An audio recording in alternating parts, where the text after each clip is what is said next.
start now? Yep. Small one. So this is COA Dialogs, and this is our first dialogue of the semester, so we're pretty excited about it, and we have a new member joining us today. Today we'll be talking about dwelling, and I'm Jenny Meeks, and I will be the Googler. I'm Maribel Head, and I'll be assisting next to the moderator. I'm Caleb Lightfoot, I'll be moderating as the moderator. And I'm Caleb Barber, and I'm the mic runner. Okay. I'm thankful today to be joined by a wonderful panel. This is Professor Pongratz, and then we have Professor Giotto in the middle, and then Professor Wade at the end. And this is his first dialogue, which we're very excited about. So we thank all of you for joining us today, and we're looking forward to the conversation. So I'll read the brief, and then we'll proceed. If there are any questions throughout, just raise your hand, and Caitlin will come get you with the mic gun, and then we'll continue from there. Residential buildings do indeed provide shelter. Today's houses may even be well planned, easy to keep, attractively cheap, open to air, light, and sun. But do the houses in themselves hold any guarantee that dwelling occurs at the end? Heidegger begins his seminal essay, Building, Dwelling, Thinking, with this question. He continues, making a connection between building and dwelling, tracing the etymology of German words for both, and ultimately likening building to being and remaining in a certain place. This distinction has been important throughout the history of residential architecture. Many great works have been influenced by the idea that there is something more to a home than mere shelter. But what is this quality, and can it be quantified? During the last century, there seem to have been many fierce positions raised about the quality of home design and what should be considered in it. Among these are Le Corbusier's passionate ideas about what should be guaranteed in design to every homeowner. We see these in his text towards the new architecture, where he outlines his 5 points, as well as other considerations as the house being a machine for dwelling, etc., etc. Also, one finds an enthusiasm for what mass production industry will mean for home design. But where are the theories of today in residential architecture? With the streamlined home design process, what role should architects play in home design? Sorry. That was the timer for the last paragraph here. In closing, here's a quote from Louis Kahn that may hopefully guide the spirit of the conversation. Everything that an architect does is first of all answerable to an institution of man before it becomes a building. Therefore, architecture is founded on the forms of man's being in the world.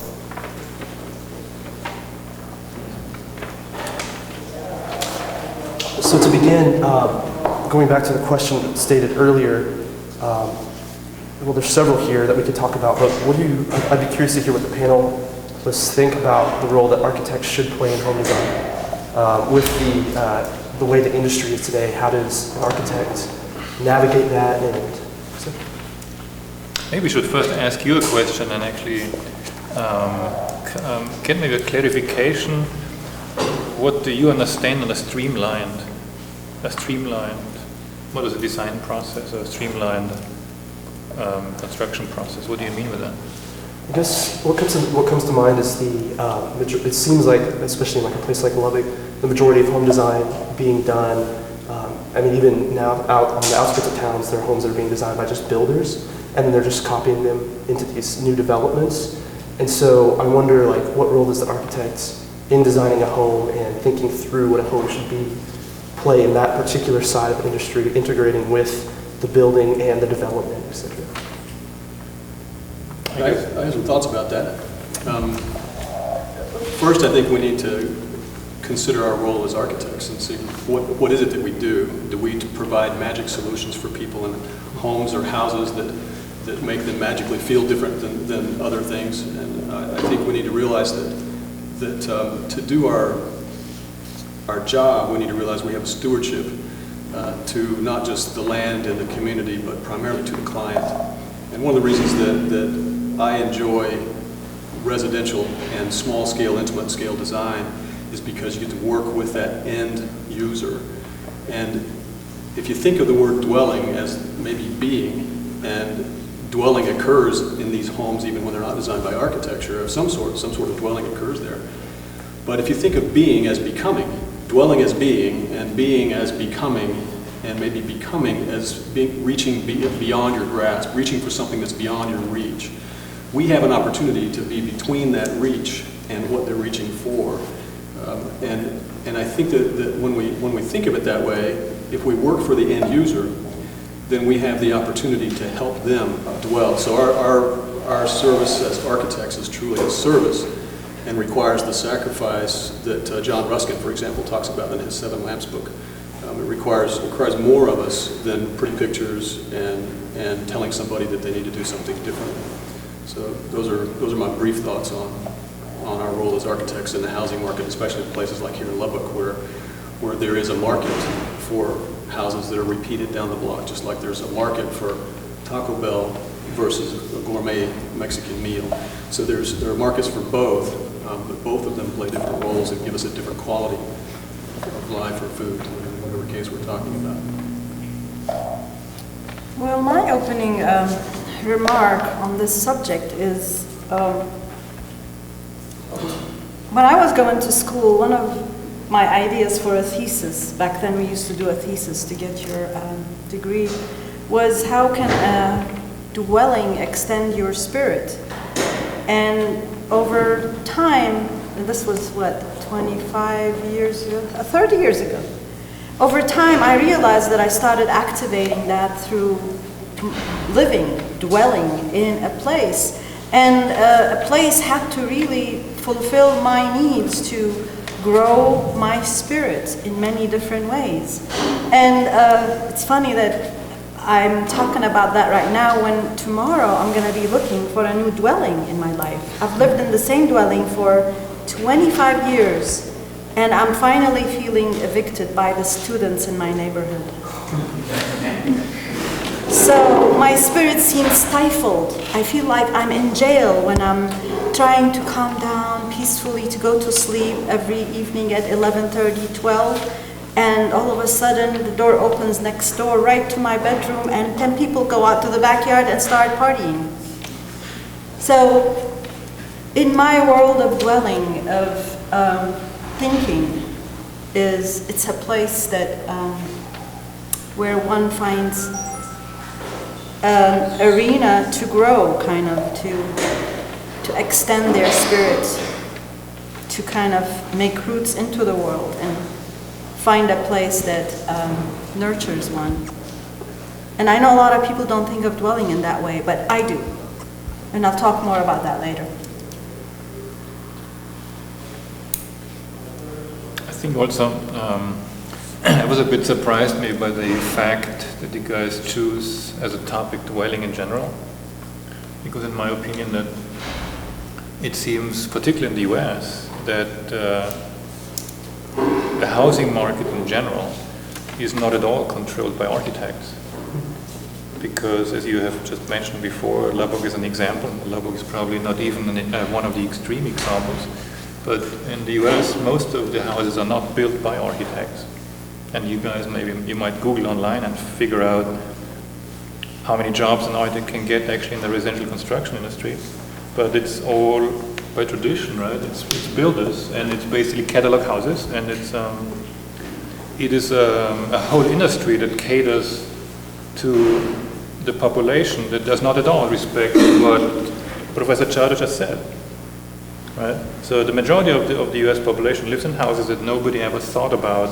They are actually personalized to their own individual, what you just said, right? Interests, kind of habits, kind of emotions, kind of aspects of materiality, there are textures, there's fuses. I mean, there's so many things about housing because it's so personal, right? But we have no influence at all in that kind of general market and industry. So one could almost ask, should we completely neglect that kind of market share and just concentrate on something else? That's what the famous architects do. They do institutions, and they do museums, and they do houses for very rich people, because actually dwelling, in my opinion, is at least, for the major part, is kind of an elitist architectural profession that actually has to take care about that. Right?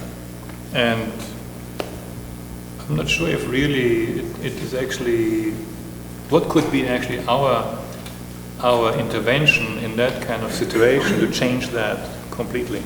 And it needs probably that our education is probably not preparing us well for that, because we are, as architects, not trained to be businessmen, but we are trained to be designers. And the outside world looks at us as aesthetic people, that we can judge only the aesthetics, but once it goes down to the numbers, then they always think, oh, there's actually probably somebody else that can actually crunch that, right?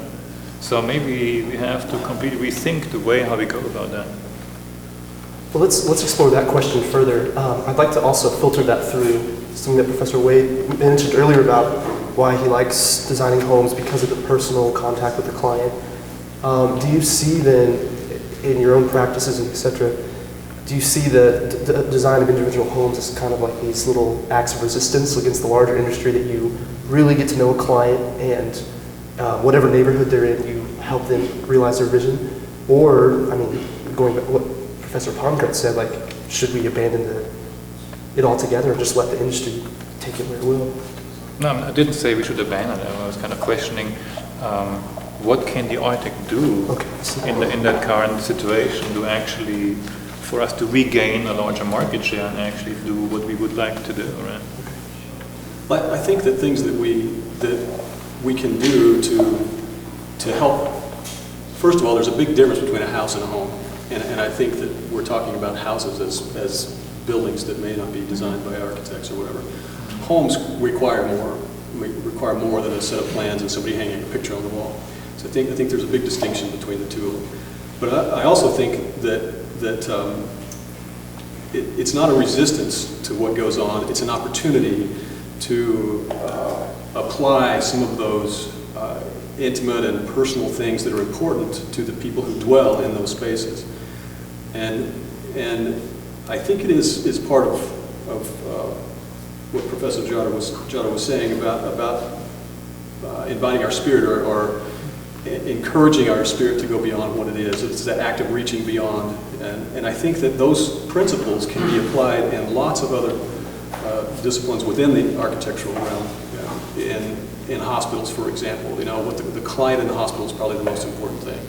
And some of the other building types that we design, perhaps not as much in retail and office space, but there is a way, there is this dwelling that occurs in other building types too. And I think that where the opportunities allow themselves for us to design something that encourages or allows people to dwell the way they want to, then we are doing what we need to do. And then when the other opportunities arise, we've proven ourselves, or at least practiced well enough that we can provide that same level of intimacy and sensory aspects of design.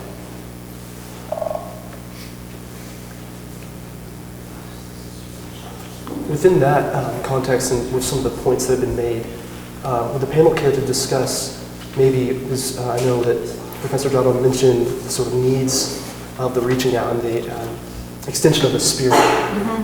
Can we discuss those things in any sort of quantifiable measure? Because it seems like, like if a client comes to the architect and they're only thinking about a home is, I want this color brick and then these certain commodity spaces at these sizes, how would you encourage them to see beyond that, and what would you encourage them to see?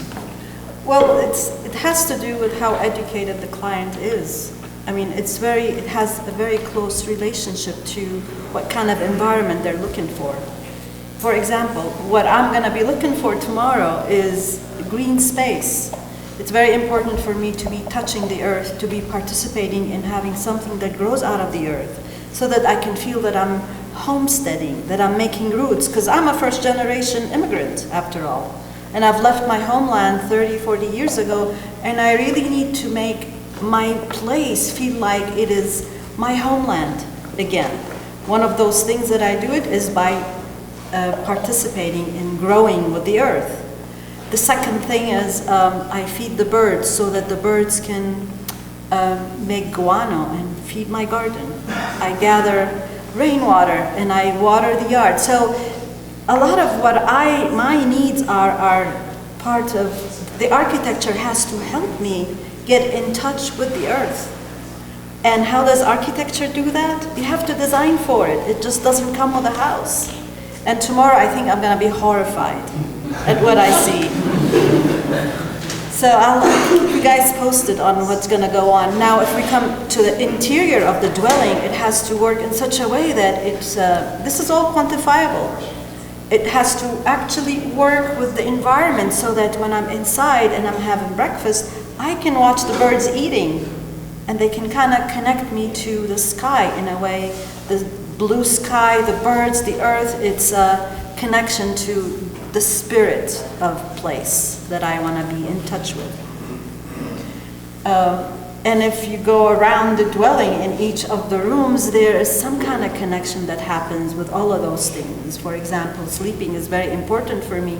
In front of a window, the air coming through, so that as soon as I wake up and I open my eyes, I can see the trees and the green and hopefully a lake, but you know.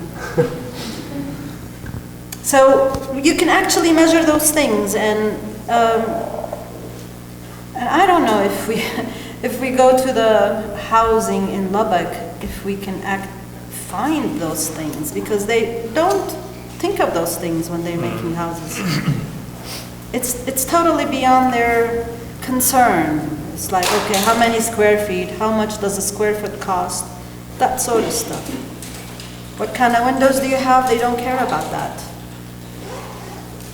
So it's going to be hit or miss tomorrow. It also seems that actually, when I came first to Lubbock, we also looked at several houses, and I think it's to some extent really a bad example, because they sometimes lack really basic orientation, for example. Yeah? You can go around in the housing market locally, you can find buildings. They don't even take advantage of a possible garden. Every house has a front and a back lawn. You have houses, sometimes they're oriented to the side. So the major openings look actually at a fence on the side. Yeah. Or the way how you circulate inside is badly laid out. The rooms are badly laid out, right? So a lot of remodeling that you can do in Lubbock on the housing stock that is from the 1940s, 50s, and 60s is just plainly bad composition of the floor plan. Yeah. And so you go in, you have to take out walls, you have to actually rechange the whole layout. Not just because maybe our exigency changed, because maybe we want to have bigger bathrooms today. We want to have maybe new social spaces, right? We talk a lot about right now, particularly maybe in the European context, that the kitchen is, again, as it was maybe at the beginning of the 20th century, a kind of very social place, because that's where actually all the happening is going on, right? Your friends come when you cook, they're actually mostly in the kitchen area, right? So this reconnecting of social spaces around the cooking area, around the kitchen area, with maybe living areas, yeah, is kind of a renewed maybe theme right now. So not only that, but in general, I mean, even when you look at houses here, sometimes they are really terribly designed. And so, I mean, when you go around and you look at some of those, then as an architect, then maybe you look even more about certain aspects that you expect you should actually find in there and they're actually non-existing. So it's like there is orientation, like there is maybe the way how the light hits the house, and the way how natural sunlight actually goes in the house in the winter. Right, when you have a different sun angle in the summer. Yeah? Is it protected in the summer? Is there enough green around, as you said? Is the green actually not only visible, but protecting the house naturally from heat? And if you go in the new towns in Lubbock, out there 150, 180th Street, there's not a single tree out there. Right? And we don't know whenever the trees will arrive out there. So people buying houses out there, they're over-dimensioned, by the way, anyway, but there is no natural sun protection at all. So what we expect is a lot of air conditioning, a lot of energy cost, and probably green watered English gardens in the desert. So you kind of name it, what's going on, right? I'd like to... Yeah, a question over here. So just to bring up a point that the fact of the word dwelling has a dual meaning. It's both a noun and a verb. The noun as the dwelling, what we create, but the dwelling, what the user has to create when they live there spiritually. So bouncing off of what Professor Giotto brought up is the fact that we've talked about the responsibility of us as architects for designing a dwelling, but what's the responsibility of a user, of a client? Architecture is dependent on a client, so what is their responsibility in the process of maybe spiritually enjoying or in the design process. So what is the user's responsibility? The users that I have been around in this town seem to go into the issue of cost, and the cheaper the better. And they seem to want to cut out the architect out of that formula. Oh, we can choose this plan through, through the builder. So maybe I'm not the right person to answer this question. I'll leave it up to these two guys to tackle that. I have some thoughts on that, and it kind of goes back to what was said earlier about education in general. I find that in talking with clients, it is an education process, and not only do we teach the clients about what there is, to what we provide in terms of service, but it's important for us to listen to what they're teaching us. They have to teach us, and we have to listen to them in order to be successful. And if we don't hear how they want to live and how they want to love and how they want to be with people that they care about, and this whole idea of the relationships that they have and this experience that we design, this experience that we end up trying to communicate back and forth to each other happens to have a house around it, or happens to have a yard, or these spaces that were mentioned earlier. We have to have clients who will tell us what their priorities are and help us understand what it is that they want from the architecture or from the space that we're creating, or this experience that we're creating. Yeah, but you might have clients that they are actually unable to describe clearly what they want. Well, and they might just have a... That's true, but that's why it's so important for us to listen, because we understand the vocabulary, and we can talk. We can say, "This is what I'm hearing you say." We can sketch it. We can talk to them, and we can paint pictures with our words. There's a lot of things that we've been trained to do, and I think it's important that we do that. Remember, it's a service. Now, sometimes they come to us and say, "I want 150 square feet, I want this room this size, I want this room this size, I want brick, I want colonial trim, I want all this kind of stuff."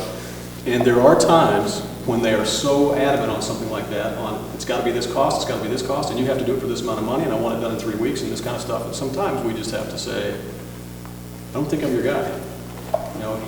If you hire me, here's what we can offer you." And that's happened to me recently, actually, where the client came in and said, "Here's what we want. We want you to do it." So you don't even know who I am. You didn't even bother to look at my website before we sat down. You heard that I was honest and that I'm cheap. And frankly, those are nice things. But when I grow up, I don't want to be thought of as the cheap, honest architect, the Richie Cunninghams of architects. I want to be the architect that can provide this magic that's beyond what you can put a price per square foot to. And so we have to be honest with our clients in listening to them and help them understand that it may be that they're looking for more than what they think they're looking for. So there has to be some listening going on both parts. So as far as what the client needs to give us, they may not always be willing to, but sometimes when we talk to them and talk them through a few things, then we can get that out of them. Not coercively, but in a way that feels right for them as well. We have a question over here. I was going to ask, what about in the situation where your client isn't the user? So if you're designing an apartment complex, those are still dwellings, but you're not actually talking with the individual residents about what they would like.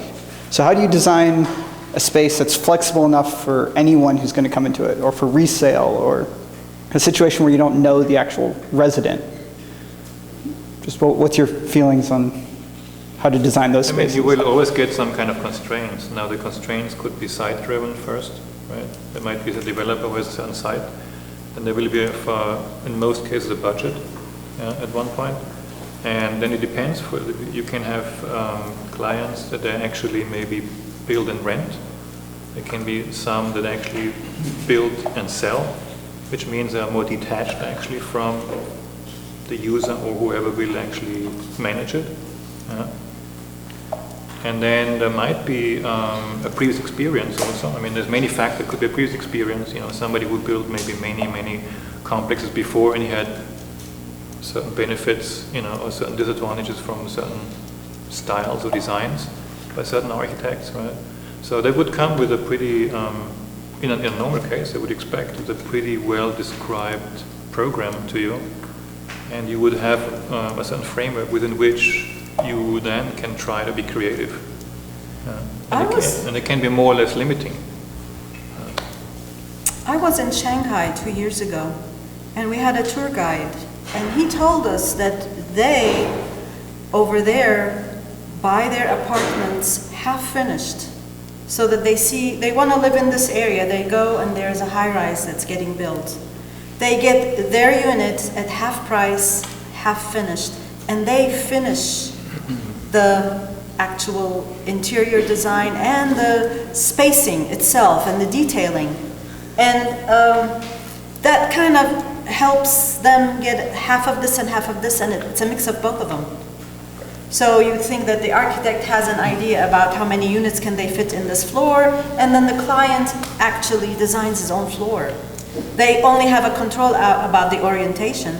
They say, oh, I want the northwest orientation or the south orientation, but beyond that, it creates a situation where it's a mix of both, and that gives the client what they want, and it's kind of a happy medium.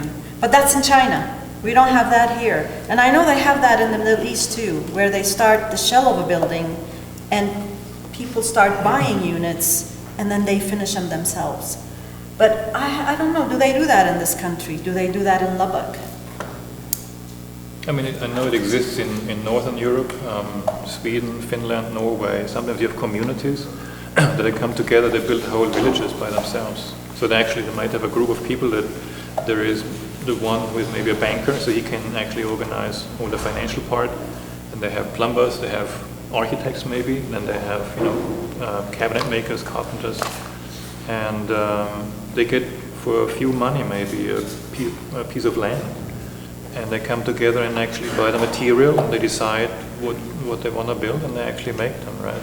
I remember we had in Berlin in the 80s, we had, it became famous after that because it was called the Regal house or the shelf house. And actually the builder built a raw concrete construction, and then and they built it like 2 floors. And so then you could go in, you buy actually the volumes. And then they were expected that whoever buys into that would build actually the intermediate floor in wood construction by himself, or he would get somebody, and you just buy the actual volume within that concrete construction. So they would build the plumbing in there. There might be all the electrical in there, there's the stair in there, the egress, everything, the facade, but you have only an empty hole in there, so to say, or an empty space that you actually have to fill. Well, there's some other things to consider when you're talking about multifamily dwellings, and before I get into that, I'd like to compliment you on the previous website you were looking at. You just kind of pulled your finger out of the dike asking about the clients in multifamily projects, and that is that when you do multifamily, quite often you are inviting planning commissions and neighborhood organizations and other groups as clients also, because those kinds of projects in reality aren't something that you design in a vacuum. You have to go to planning commission meetings. You have to meet the standards of the city. You have to meet public hearing requirements in addition to what your client wants.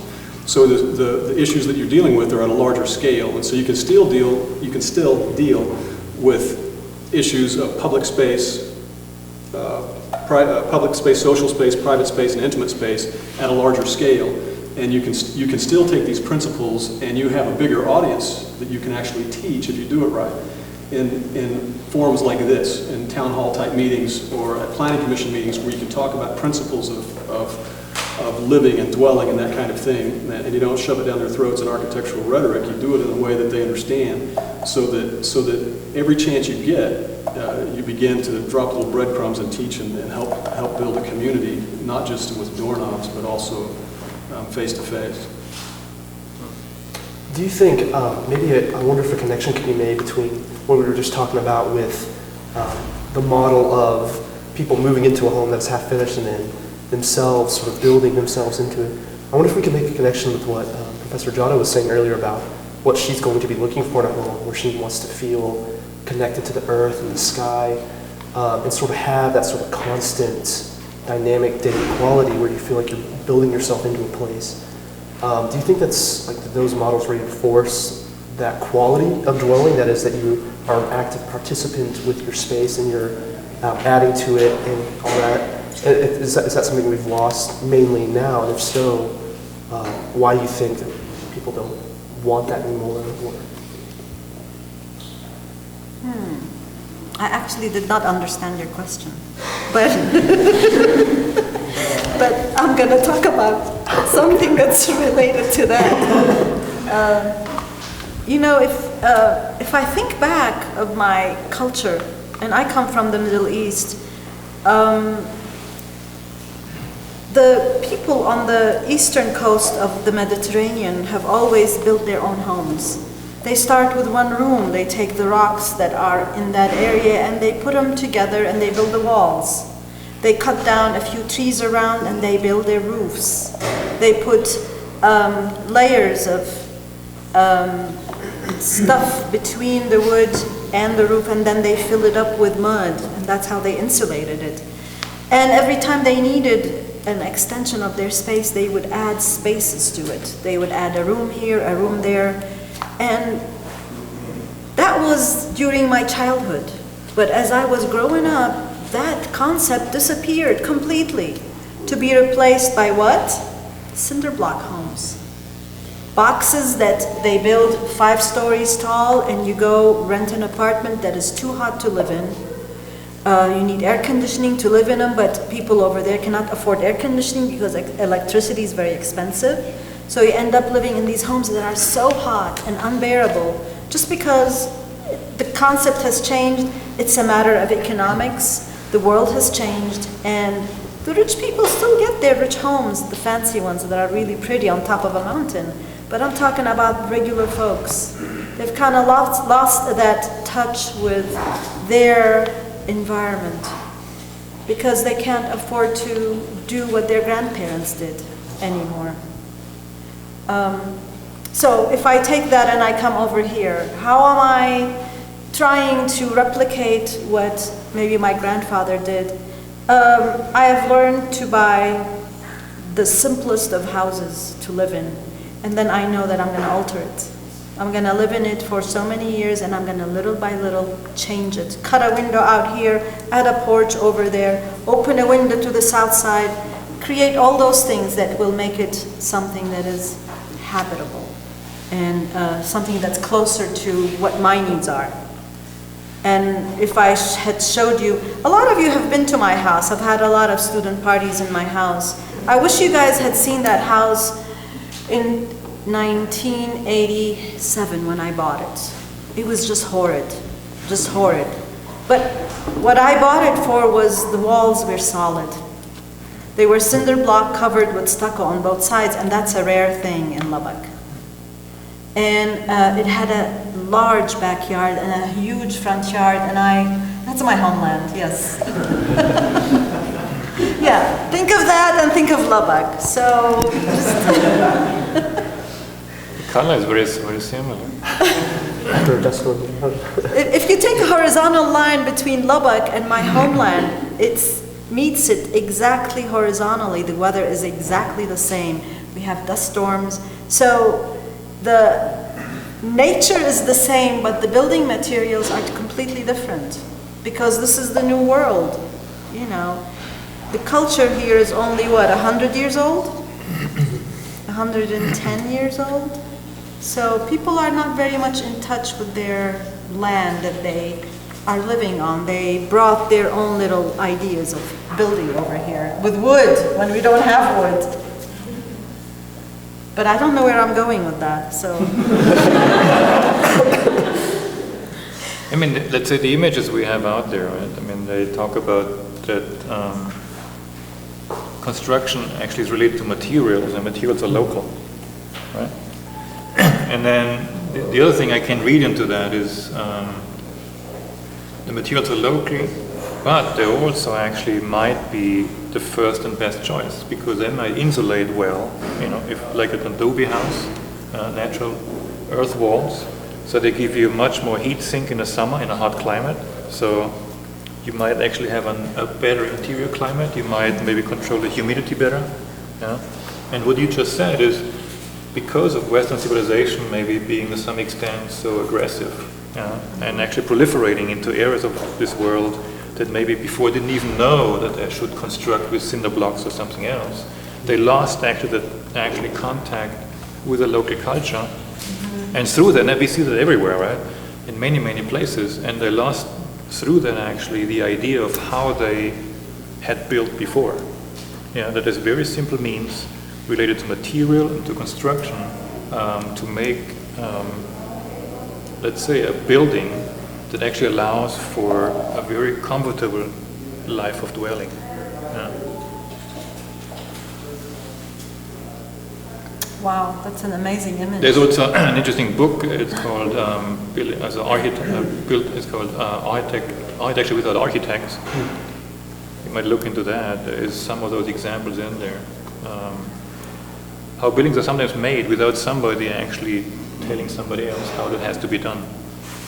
Just by local experience and knowledge that has been transferred and transmitted over centuries and centuries.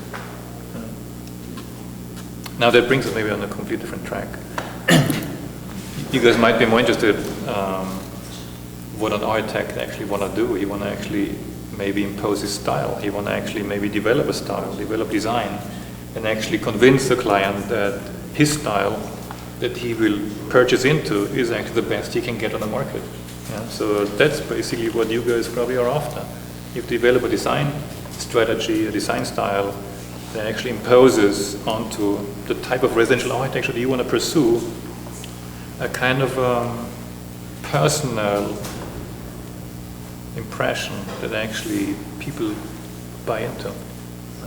And that's pretty difficult because, as we said before in the beginning, you have a client, sometimes he might have a lot of ideas about what he wants, and he might be super prescriptive, and then you have to actually take that kind of leverage he leaves, so that kind of small area of space, let's say, where you try to actually impose your own thinking and your own ideas. And that's kind of a constant, maybe back and forth between you as the designer and the other person as a client that maybe has a pretty clear idea of what he saw before, what he likes. You can, for example, look at the whole series of, if we go into more the formalistic type of architecture, if you look at the houses series by Peter Eisenman, they have, for the most part, not necessarily be designed because a certain client has a very specific idea about building, or he might have had, but the architect did not respond to it. Right? So you have examples in history where they shaped actually into some extent education of architecture. They shaped to some extent how residential architecture has been thought about never before. And they are pretty significant as well. It's not just about maybe architects that just think about to fulfill the interest of the client. You also have architects that don't think at all about the client. They just get clients, build something what they think is the right thing to do, and then deliver an end result that might not have been expected before. And I mean, this one leads me to the point also that when you guys talk about the topic of dwelling, I mean, we have situations in our current world, and that's those situations and situations in Brazil and many, many developing countries where people have to dwell or think about probably how to dwell on such a small space in such terrible conditions where no architect ever has been maybe involved into it. Because it's also scale. We don't only talk about materials, we talk about scale also. How much space would allow a single person to perceive a comfortable dwelling around him? How much space do you need? Some of those examples, to me, suggest that that space is probably very, very small. I think there may be something in that we don't we don't have to have a client actually to do architecture, to provide that service to the community or in a small part maybe to the world. As we educate each other, as we study together, as we do those kinds of things and we understand these kinds of concepts, then it may be that we're able to apply something serving in an office. I mean, in my short career, I've had lots of different job titles while I've been an architect through the whole thing. I was a city planner, town manager, was on a city council, taught in a high school. So there's these different things that we can do with this education that we've gotten from an architect. The problem solving that we do through design is not new and is not different to what should be used in building communities and building cultures in schools and and those kinds of things. So there's this problem solving through design, through finding something that doesn't seem to work or a problem that we've got. We understand that, or we've been taught that, and we've studied that in college and higher education, and through these dialogues that we have with each other, and on napkins in bars, for Pete's sake. We talk about things that are important. What we do is important. It's this idea of dwelling goes way beyond the walls of a house. It goes into communities, it goes into schools and everything else, and we have not only an opportunity, but a responsibility and a stewardship, I think, in helping build our communities with what we have. It doesn't get down, in my mind anyway, it doesn't get down to trophy homes. It doesn't get down to some monument someplace that we've designed that makes people turn their heads. It doesn't get down to being a rock star. It gets down to what we can do to help build our communities. And if that happens to be one doorknob at a time, great. But it may be that we need to go up and stand up for something that's important at a town hall meeting in front of our town council members or something like that. And we need to serve on committees where we can help educate the public and that kind of thing. So I'm probably just stepped way out of bounds on the topic of this conversation, but those things to me are important, and that's part of dwelling. It doesn't stop at our doorstep. There's also many aspects, I think, in general maybe about houses and also construction of residential architecture that tell us that all of the problems have been resolved. Right. So it's not that basically you have to start anew with anything. There's so much knowledge actually before that there's not really any problem really. The problems actually come because trades don't work well together, or in the construction process, right? Certain strategies or methods that have been applied fail, right? But the problems are all resolved, and there was a good example this year when we went with our students in Italy to the Biennale in Venice, and the organizer for this year was Rem Koolhaas, and together with several universities and other architects that they invited, they went through and basically cataloged architecture, and I would say it's maybe residential architecture or dwelling, by individual aspects of construction. So there was basically a large space that talked only about the balcony, and you could see examples from 1800, from the Baroque period, from the Renaissance period until today, all the examples about the balcony, right? You could see everything about the kitchen, right? How did the kitchen develop? You could see everything about the bathrooms. There was basically, and you can buy then little books for each of those categories, and it tells you everything: the roof, the facade, the floor, the elements, it's called, right? And you can buy all those individual books, and they catalog everything throughout history. It was actually, for me, pretty interesting. Because in history, then you see those examples that you get somehow inspired by. You say, oh wow, look at this. This is kind of a nice idea, or a nice material, or is well developed, etc. And it's kind of really amazing what happened. And for example, we can just take the development maybe of the bathroom, right? The bathroom in residential housing, how long is it really existing? Maybe 100 years, right? Developed probably somewhere at the end of the 19th, beginning 20th century.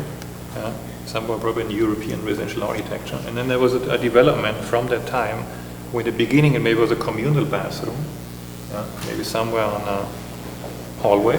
And later on it became basically almost a private space. And we look at today at the bathroom, the bathrooms become almost bigger because, why? Because us as users also, and also as architects, we think about the bathroom now as a space where you relax, where you find reflection, where you not only clean yourself, but it actually is almost like a living room, right? I know that there is recent furniture designs in Italy where the toilet that we see here on those examples exposed as a single object, they become integrated into furniture. So imagine yourself, you have like a living room furniture with shelving and TV and everything in there, and somewhere there's a surface that just opens up, and this is actually where your WC is. Right? So you don't really see it anymore. You sit actually on a shelf that becomes a furniture. Yeah? So all aspects of maybe hygiene, all aspects of typization of certain appliances or objects becomes completely neutralized and subsumed into a complete new idea of space. Yeah? Suddenly the kitchen becomes the living room, the bathroom becomes the bedroom, right? We know examples where you have maybe the tub in the middle of the bedroom, right? So this kind of partially contradictions, or also partially kind of dissolvement of classical types within residential architecture, I think are more and more the question. Yeah? And that, I think, is pretty interesting. You could actually design based off of one of those contradictions. Right? And you could say, so what about if we design a house and the house is basically a question of how could the bathroom be redefined within residential architecture? Yeah? So how can it dissolve boundaries? You can do the same with the kitchen, you can do the same with the bedroom. Yeah? So that brings you then actually into some kind of thesis-like concept, right? Where you say, right, I just want to follow a certain exploration, and that becomes a design style. Well, my grandmother went to the bathhouse once a week. Every Friday, it was Women's Day, they would go to the bathhouse with their little basket of soap and, you know, loofah and her wrap, and she would meet all her friends there. They would bathe all day long, and they would do steam baths, they would get massages, they would smoke hookah, they would drink tea, and they would find brides for their sons. So it was a social place where they kind of looked forward to going to. And besides, all this showering, recently they're telling us it's not good for our skin to slough all that skin constantly, and the body absorbs too many bad rays. You really need to keep your skin on, but spot shower, spot clean your body, and just bathe less often. So in a way, we're all going back to that older way of thinking. But the bathhouse was a place not only to get clean, but to socialize. And if we can imagine our bathrooms turning into that again, well, it's becoming more popular these days to go to the public bathhouse. I know a lot of people who go to Istanbul just to be able to go to the public bathhouse and get massaged and see how did older people live that way back then. So I remember when I was in Istanbul, they scrubbed my skin pretty much. So It comes out in ropes. So I'm not sure if this kind of hefty washing is not something that exists from that time. Hefty washing every so often, not every day. But I want to go back to the article here. There's a part of it, Heidegger's article, Dwelling, that you guys sent us.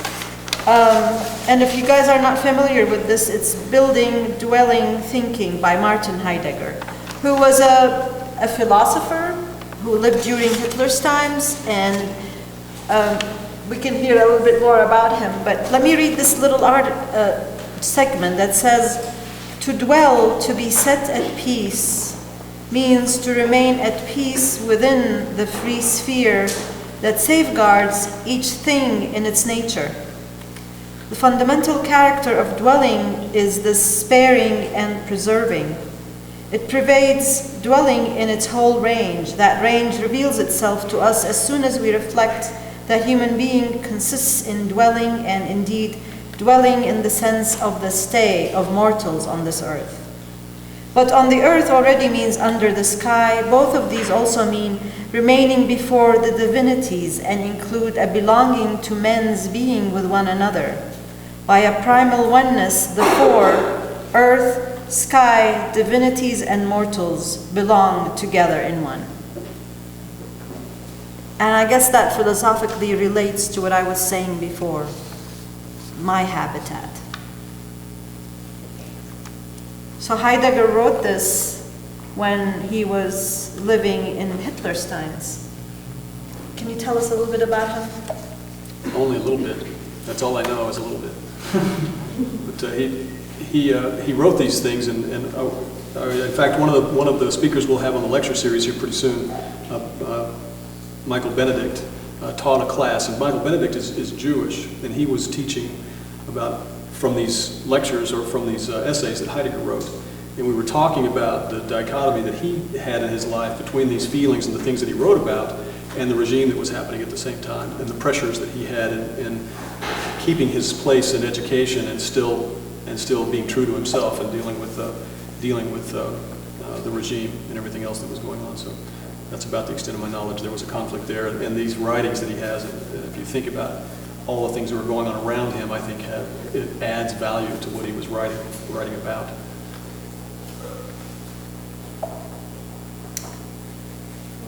Expanding on that, I think it's really interesting about when Heidegger begins to talk about those things. He's actually even seeing the refugees coming into that area, and what he starts talking about in Building, Dwelling, and Thinking is that he starts to say that architects aren't doing their job, because what he's seeing in the village is that you have all of these villagers starting to make their own homes, their actual dwelling. It's what they need because all these refugees are coming in and they need new living spaces, but it's their own home. And he argues that they're doing it the right way, but the architects are not, because it's all aesthetic driven, but aesthetic in an external manner instead of an internal manner.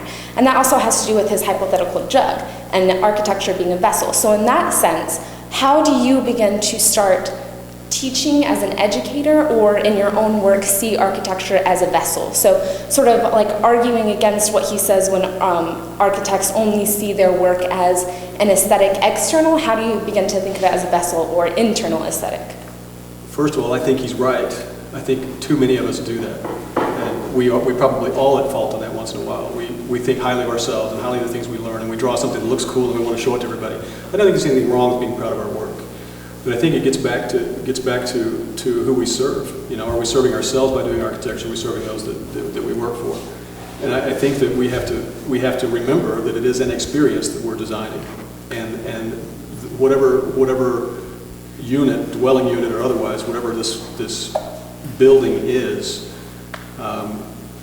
around this experience. And there are materials and textures and light and relationships and those kinds of things that are all part of that. That's the mortar that hold the brick of the real things together. And that's really important for us to talk about and to learn about. Where I think a lot of compromise happens is once you get out of school and you start to work for a business that has to make ends meet. And they have to find a way, and this is the biggest challenge I found in dealing with having my own business, is that you're competing with people that stopped caring about what really happens inside the buildings we design, how they live, what Professor Giotto was talking about earlier, how the light affects us, can we hear the birds, all those kinds of things that are really important to us, even if we have forgotten them. If they pull it away from our life, then we miss it. I think that once we get into a job somewhere and we're working 8 to 5 or 8 to 10 or however long we work every day in these jobs for architects, that we become part of the machine that builds buildings and less of the part of the service that builds homes. And I don't know how not to forget that, except to be involved and try to remember what the big view is on the whole thing. And when it comes time to compete with an architect like that to get a job, you have got to educate your client or you're not going to get it, because there is so much of that how do we reduce our costs and how can we sell a taco for 39 cents instead of a real taco for $3 or whatever it is. I mean, you create a palette of materials. There may be 15 or 20 ingredients at Taco Bell, but there's 1,000 different things you can do with it. And you can grill it one week and put rancho sauce on it the next week, and it creates a new fad. And that happens in architecture too. It happens in our business. It's unfortunate, but it happens. And I think that we have to figure out a way after we get out of school to maintain that vision, so that as we get more involved and we gain stature or status in architectural firms, that we can still bring that thread of experience and quality of space to what we do. So I agree with your perspective on what Heidegger in the position he was in, and I agree that many of us fall short of what we should be doing. And it's a shame, but it's true. Okay, thank you. Are there any final questions? And we'd also like to get some concluding statements maybe from the panelists, but are there any last questions? Well, I've got this.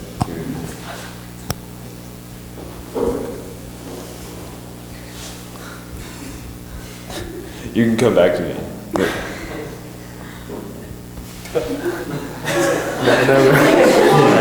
Are there any more questions? So you all have very different backgrounds globally about where you come from and the lives you lived. What would be your ideal dwelling? Just something, if you were to design your own space or look for something, what would be something specific you would look for that's personal to you? When you're thinking of a dwelling that you would like to live in, what's something that you look for? For me, it's a large space. Like in many dimensions, really. You know, large spaces, I think, are very nice. And you cannot have that. I mean, we are fortunate to be actually. That's the only one of the few advantages in Lubbock. There is some, but it is really that you can have for very few money. You can have a lot of space. You can have. I mean, you cannot. You know, for $20,000, you can buy a house in Lubbock which is probably 2,000 square feet. Yeah, that gives you in New York and Berlin and Paris probably maybe 100 square feet, yeah, or 150 square feet. So, and there's a big difference, is what I mentioned also before, right? So how much space does one really need? I think for me it's space, I think is very interesting. I mean, also then if you can shape it, right? So if you can actually then do something to that space. But I think large space is very nice. And then if that is then influenced somehow by environmental conditions, so light to some extent, few, we heard before, green space, a lot of green space inside and outside.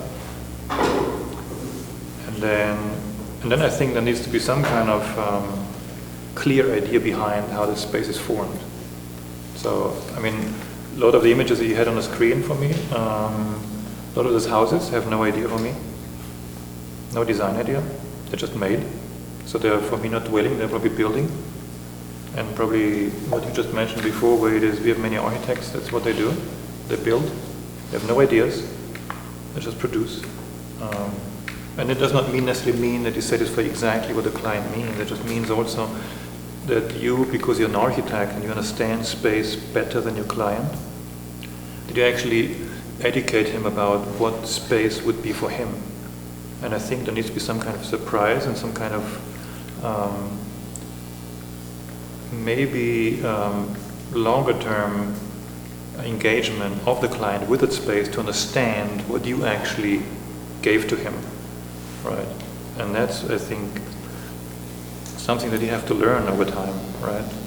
How can you shape space, and how does that space something that person that you work for could never have envisioned without you? So if you go in the market and buy a house that is built by somebody, you get space, but it's not really space. Yeah. And I think one has to kind of somehow learn that kind of difference. Yeah, how can you actually impose with design on construction? Yeah, well, everything is constructed somehow, an idea of space and how that is shaped. Yeah. That can be sometimes, it can be, Le Corbusier showed it, many other famous architects showed it. It can be done with very small space. Yeah. It is probably maybe easier if you have a lot of space. Yeah. I think my needs are a little bit different than everybody's, because I'm an artist and I create and I need flexible space to put my stuff out there.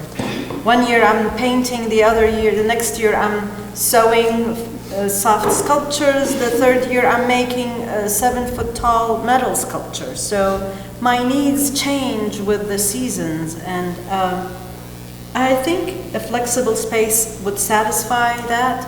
But not only that, I'm gonna miss my neighborhood where I live because of my neighbor. I have one neighbor who is just amazing. His challenged son takes care of my yard with me. He feeds my cats when I'm gone. There's a community there. When I'm feeling lonely, I live alone. I just walk over there and I sit with him in his garage while he works on his cars and I talk to him. So a community comes with a perfect dwelling, because humans cannot live alone. They have to have this interaction with others to feel grounded on earth, and that's part of it. I'm not sure I know what I need.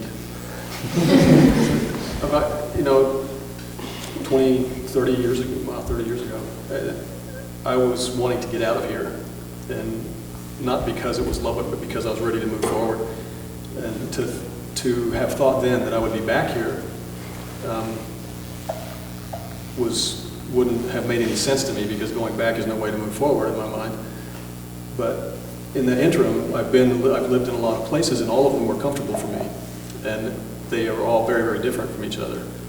But being back here in the modest house that we live in now, there are trees and there are things about the house that I really like. But I think that what Professor Giotto said about the community and the neighborhood, I think that there's more to dwelling that has to do with that than the bricks and mortar on my house does. It's the people that come to be with us there. It's the neighborhood. It's the dovetailing of what we do and what the community does. And that's what I need, is the opportunity to feel comfortable where I am and to feel comfortable with the people that I'm around. And I think for that reason, we're all pretty lucky to be here in Lubbock. I mean, I think the people here are great.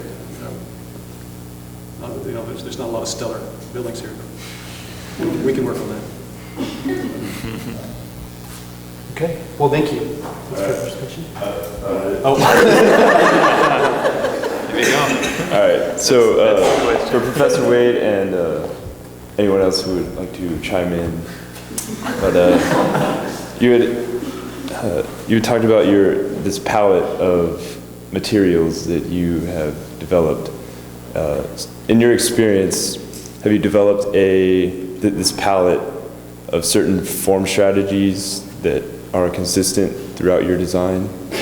No? I don't think I have. What I was talking about specifically is architects or designers or developers who find themselves in a position of creating huge neighborhoods or even subdivisions like Highland Ranch south of Denver, for example, where they find that if they buy 1,000 refrigerators from a certain place, they can get a really reduced rate, or 1,000 garage doors, and pretty soon you find out you've got these economies of scale that you can produce a product for less money per square foot, but sell it for the market rate per square foot, then your margin goes up. And when that kind of thing starts to happen, then we find ourselves being tempted to sell out on what we think it really takes to make a neighborhood or a dwelling. So we have to be careful when those kinds of things enter into what we're doing.